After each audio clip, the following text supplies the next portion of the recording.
So you have things that you want to get done, but instead of doing them, you start watching YouTube. And after a while, you start to feel bad.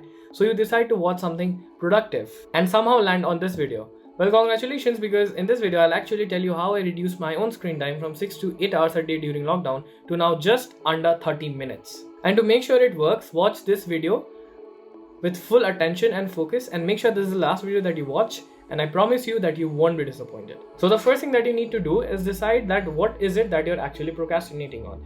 Is it a task that you already have, you know that I need to do that and you're procrastinating on that? Or in some cases what might happen is that you need to figure out something, you need to figure out like what is it that I'm supposed to do, and you're procrastinating on that. Like this is something that happens with me, and it does not happen that way. In most cases what happens is that you have something and procrastinate on that. Irrespective of your choices, what you need to do is see your environment. Alright, because your inner world reflects your outer world. Clear out things that you don't need. And the first example that comes to my mind is of course phone, but it might happen that you don't have a laptop and you study on your phone, so in that case you can of course clean out your phone. But in most cases it's not only just about phone. You might have a random toy on your desk, or you might have a random hard disk which contains a lot of data which you don't really need at this point. Anything that is not conducive to your work at the very moment, you should just remove it out of your eyesight. Now of course I know there might be a few things that you cannot just misplace and throw anywhere, so just for the time being you can put it just outside, like out of your eyesight. Like if it is here, like for example this is my table, if I have something here, just put it back, so that to get distracted by, you need to turn back, you need to move, and you need to go and reach there. Second thing that you need to do is, of course if you use your phone for like studying or whatever, then that is a separate thing, but in most cases that is not what people use phone for. So what you need to do is take your phone and keep it out of your eyesight.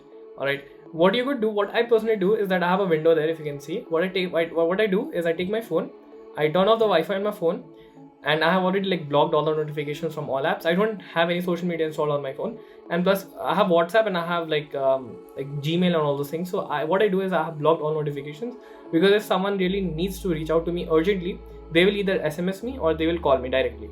So that things are enabled. Except for that, everything is blocked and like no one can disturb me. So I just put it there. So if I need to reach my phone, I'm basically using laziness to my advantage, because what we are doing essentially is we are fighting the entropy of laziness. By nature, human beings are lazy beings. Alright. So what you need to do is you need to use that laziness to your advantage.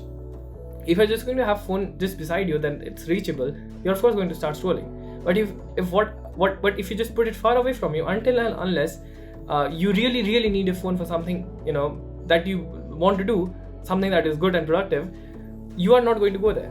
Alright, because you're lazy. You would not just go and walk there and take your phone and just start scrolling. It might happen sometimes that you actually do that you go there and you start scrolling, but that's like actually when you're very tired, and that is the case when you have actually done all the work. So that's no problem, right? We don't want your phone to be an interruption when you're working, right?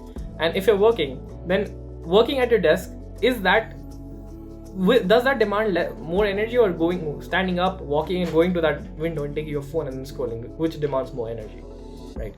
So by default, you're going to the thing that demands less energy. So you're essentially using laziness to your advantage. So it doesn't necessarily have to be phone, it could be anything that distracts you, but I took the common example that is phone. And you don't necessarily have to keep it in another room, but you need to keep it out of your eyesight. As I said, you need to make it far enough that you need to get up and actually walk 2-3 steps to like get it, and make sure that you have notifications and everything turned off, and anything urgent, only that thing is allowed and like turned on. Now another thing that I would like to mention that most people really overlook is that you need to have a water bottle nearby. Nowadays I think it's a very problem that people don't really drink enough water, and that is one of the reasons why you procrastinate, because procrastination is essentially doing something that does not require energy, and your brain requires lots and lots of water. Our bodies, and you already know that our bodies are 70% water basically. How are you going to like function normally if you don't drink enough water? I cannot emphasize this enough. Just have a water bottle beside you, so that you actually like stay hydrated and stuff, because it is actually really very important. People really seem to undermine it. Now the next thing that you need to do is keep whatever you need very close. Like this is a bit of common sense if you really think about it, because as I said again, you're fighting entropy of laziness. So if you're going to keep what you're going to need at the very moment far away from you, you're going to use laziness against you. Alright, so to make sure that you use laziness for yourself to your advantage, you need to keep that thing close. Let's say I plan to read book for 1 hour today. Now if my book is in another room, let's say in the first case the book is in another room, and then in the next case the book is just beside me. I just need to like take my hand like this and get the book. All right. So in which case do you think I'm likely to read and not procrastinate? In the latter, right? Because not reading would demand more energy of me than actually reading. Because if I were to not read, then well, what am I going to do else? Like, I have nothing to do. I plan to read, and if I don't read right now, what am I going to do? Because, well, to get my phone, I need to go there, I need to stand up, and whereas to read, I just need to take my hand like this, get the book, and start reading. So you're essentially using laziness to your advantage. So this is how you need to think. This does not have to be with reading. You can apply this with anything, and it does not necessarily have to be phone as well. You can apply this with anything and everything. I'm just trying to teach you the way of thinking. You need to keep what you need close and what you don't need far.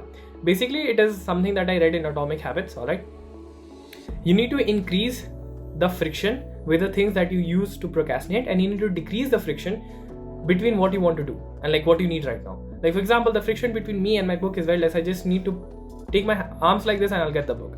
Whereas, yeah, right now I'm recording on my phone, but normally if I'd be reading, my phone would be there on the window, completely like turned off and Wi-Fi and everything off. So if I want to procrastinate, then I'll have to get up from here, I'll have to walk, I'll have to turn on Wi-Fi, and then I have to start. Whereas if I have to read, if I like want to read, or let's say if I just want to read, what I need to do is just take my arm like this and get the book and start reading. So reading is less demanding of me than scrolling on phone. So you can just use the same philosophy for anything and everything. Then if you have not decided what is it that you want to do, then just decide it. Just write, use some notebook or some form of list on your computer or phone, whatever, and decide what it is that you really want to do. Because in most cases people think they are procrastinating, but what happens is, I have personal notices that sometimes you generally are not aware of that what it is that you really want to do, and you don't want to face that fact. You are running away from you're trying to escape that discomfort that comes with deciding what is it that you want to do, because that actually demands cognitive energy. So you're trying to escape that, and to escape that emotion, you actually procrastinate.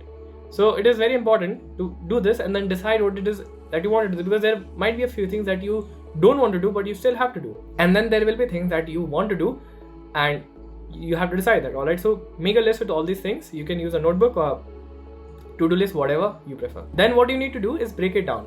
I'll give you an example. So if I write, let's say in my like task, whatever, that make a video.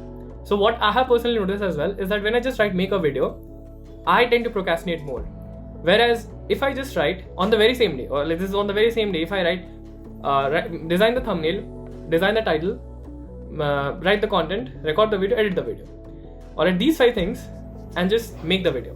If I write these 5 things on the very same day, I do it. Whereas if I just write make the video on the very same day, though it seems less, and like making it like this, like in a list, it makes it look more.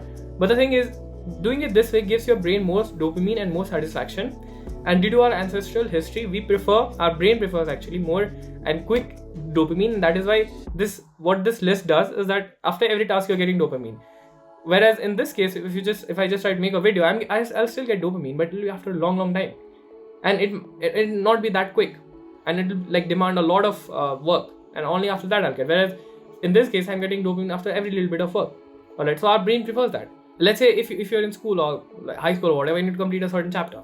So instead of complete a certain chapter, you can break it down into certain topics or certain exercises.